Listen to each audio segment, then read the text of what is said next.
Assalamualaikum warahmatullahi wabarakatuh. Jumpa lagi bersama saya Desa Kendra Sekawan Fisik Channel. Kita sapa dulu bolo-bolo sekawan. Teriring doa semoga kita semua senantiasa dalam lindungan Allah Subhanahu wa Ta'ala. Kali ini kita akan belajar bersama tentang hukum Newton dan penerapannya dalam kehidupan sehari-hari. Namun sebelumnya boleh subscribe dulu ya guys, karena subscribe itu gratis. Coba kita perhatikan anak yang sedang mendorong gerobak pasir berikut. Mengapa gerobak bisa bergerak? Tentu sebagian kita akan menjawab karena didorong. Selanjutnya, mari kita lihat video berikut. Dari video tersebut, mengapa rumah yang hanyut dapat berhenti? Pasti kita akan menjawab karena ditahan atau ditarik. Nah, dorongan atau tarikan itulah yang disebut dengan gaya guys. Untuk memahami hukum Newton, syarat awal kalian harus dapat menggambarkan gaya-gaya tersebut ke dalam vektor-vektor gaya yang bekerja pada sebuah benda. Mari kita coba belajar menggambar vektor gaya terlebih dahulu. Jika ada sebuah benda bermassa yang terletak di atas meja kasar, maka alur penggambaran vektor gayanya seperti ini. Benda bermassa selalu memiliki gaya berat sebesar W, yang arahnya selalu menuju ke pusat bumi atau ke bawah. Menurut hukum Newton 3, karena gaya berat W menekan permukaan meja, maka permukaan meja akan memberikan reaksi yang kita namakan gaya normal atau N, yang arahnya berlawanan dengan gaya berat W. Jika ada gaya luar penarik sebesar F, kita gambar sesuai arah tarikan atau dorongan yang diberikan pada benda. Karena lantai kasar, akibat tarikan tersebut, lantai memberikan reaksi berupa gaya gesek. Gaya gesek maksimum untuk mempertahankan kedudukan benda tepat ketika benda akan bergerak disebut gaya gesek statis maksimum, yang besarnya μs kali n, dengan μs adalah koefisien gesek statis permukaan meja. Sedangkan gaya gesek yang bekerja ketika benda telah bergerak disebut gaya gesek kinetis, yang besarnya μk kali n, dengan μk adalah koefisien kinetis permukaan meja. Dalam bukunya The Principia, Sir Isaac Newton mengemukakan hukum legendaris bagi fisika klasik yang kita kenal sampai saat ini dengan hukum Newton tentang gerak. Hukum 1 Newton berbunyi bahwa benda akan selamanya diam atau bergerak terus-menerus dengan kecepatan tetap selama tidak ada gaya yang bekerja kepadanya. Ini mengandung arti bahwa jika resultan gaya pada benda sama dengan 0, maka benda akan selamanya diam atau bergerak lurus beraturan. Hukum 2 Newton mengatakan bahwa percepatan benda saat bergerak berbanding lurus dengan resultan gaya yang bekerja dan berbanding terbalik dengan jumlah massa benda tersebut. Sedangkan hukum 3 Newton mengatakan setiap gaya aksi akan mendapatkan gaya reaksi yang nilainya sama besar dengan arah yang berlawanan. Untuk memahami lebih lanjut, ada baiknya kita lihat contoh kasus berikut. Andi akan memindahkan almari yang masanya 200 kg dengan mendorongnya. Jika percepatan gravitasi di tempat itu 10 meter per second kuadrat, sedangkan koefisien gesek statis dan kinetis lantai 0,3 dan 0,2, dan tenaga Andi mampu menghasilkan gaya dorong sebesar 500 Newton. Pertanyaannya, A. Apakah almari bergerak? B. Jika almari bergerak, berapa percepatan almari? Jika almari tidak bergerak, berapa gaya gesek yang menahan almari? Mari kita selesaikan soal tersebut. Langkah pertama, kita harus gambar gaya-gaya yang bekerja pada almari tersebut, guys. Almari memiliki gaya berat yang arahnya ke bawah sebesar massa kali percepatan gravitasi, yaitu 200 kali 10. Maka nilainya 2000 Newton. Lantai memberikan gaya normal N yang besarnya sama dengan gaya berat W, yaitu 2000 Newton juga. Gaya dorong dari Andi sebesar 500 Newton. Kita gambar ke kanan ya guys.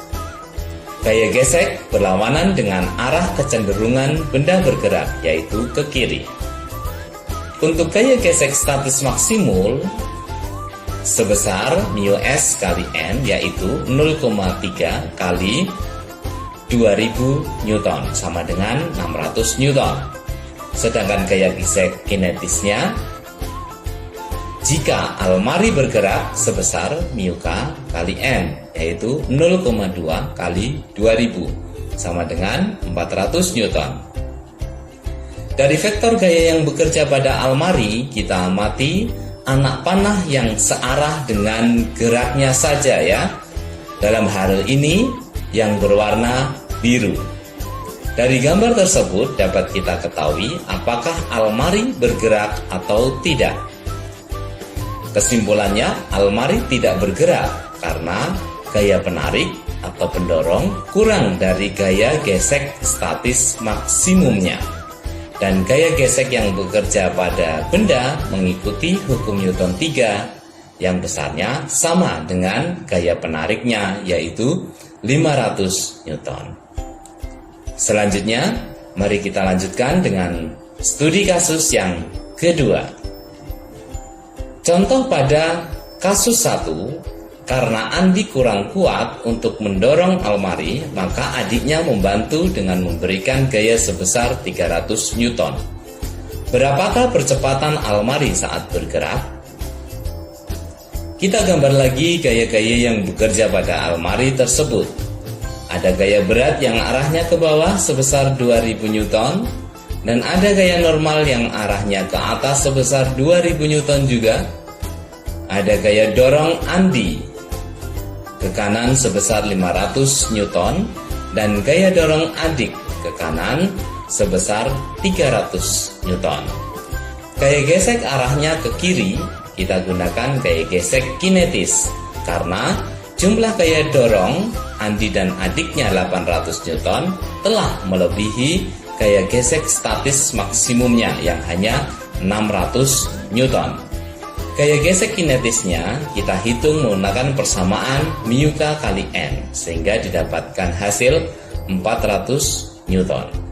Selanjutnya percepatan kita hitung menggunakan hukum 2 Newton, di mana percepatan A sama dengan sigma F dibagi sigma M, atau gaya dorong dikurangi gaya tahan dibagi jumlah massa. Gaya dorong 800 Newton dikurangi gaya penahan berupa gaya gesek 400 Newton dibagi masanya 200 kg. Didapatkan hasil 2 meter per second kuadrat. Bagaimana? Mudah bukan? Dan semakin jelas bukan untuk belajar hukum Newton pada kali ini. Jika belum jelas, mari kita lanjutkan dengan studi kasus yang ketiga. Dua buah benda disatukan dengan tali seperti terlihat pada gambar berikut. Jika koefisien gesek kinetis lantai 0,2, maka berapa tegangan tali T? Untuk kasus seperti ini, langkah yang harus kita lakukan adalah 1. Menggambar vektor gaya yang bekerja pada benda. 2. Mencari percepatan total. 3. Pandanglah sebuah benda saja untuk mencari tegangan talinya. Mari kita selesaikan. Mari kita gambar gaya-gaya pada benda 7 kg terlebih dahulu. Gaya berat W sebesar 70 Newton ke bawah. Gaya normal N sebesar 70 Newton ke atas.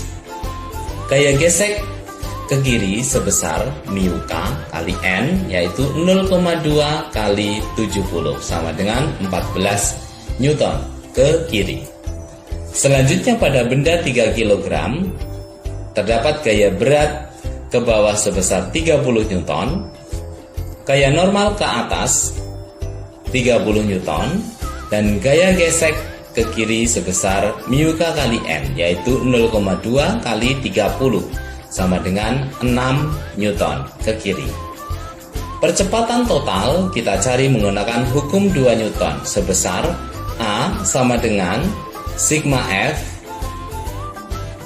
atau F tarik dikurangi F tahan dibagi jumlah masanya, yaitu 50 dikurangi 16 ditambah 4 dibagi 7 ditambah 3 sama dengan 30 dibagi 10 sama dengan 3 meter per second kuadrat. Untuk mencari tegangan T, maka kita harus memandang salah satu benda saja. Misalnya kita menggunakan benda yang masanya 7 kg. Masih kita gunakan hukum 2 Newton dengan percepatan 3 meter per second kuadrat yang telah kita hitung sebelumnya. Dari gambar terlihat bahwa gaya penariknya adalah gaya tegang tali T, sedangkan penahannya adalah gaya gesek 14 Newton. Lihat pada benda satu dan hanya panah yang searah geraknya. Dengan demikian kita masukkan kebersamaan hukum 2 Newton hingga ditemukan besarnya tegangan tali 35 Newton. Apakah sama jika kita memandang benda yang 3 kg? Tidak masalah. Mari kita coba. Kita gunakan gaya penariknya 50 Newton dengan gaya penahannya yang ke arah kiri T dan gaya gesek 6 Newton. Dengan bantuan hukum 2 Newton dan percepatan 3 meter per second kuadrat yang telah kita ketahui, kita dapatkan gaya tegang tali ternyata sama, yaitu 35 Newton. Bagaimana? Semakin jelas bukan? Untuk lebih memperdalam lagi, silahkan kerjakan studi kasus 3.3.2 berikut guys. Sebuah sistem tersusun seperti pada gambar berikut. Jika massa benda A 8 kg dan massa benda B 2 kg, percepatan gravitasi di tempat tersebut 10 meter per second kuadrat dan koefisien gesek kinetis lantai 0,2. Maka A, gambarlah vektor gaya yang bekerja. B, percepatan sistem. C, tegangan tali. Oke, sekian. Terima kasih pertemuan kita kali ini. Semoga kita selalu dalam lindungan Allah Subhanahu wa taala dan sehat selalu. Salam ukir prestasi tiada henti. Billahi taufik wal hidayah. Wassalamualaikum warahmatullahi wabarakatuh.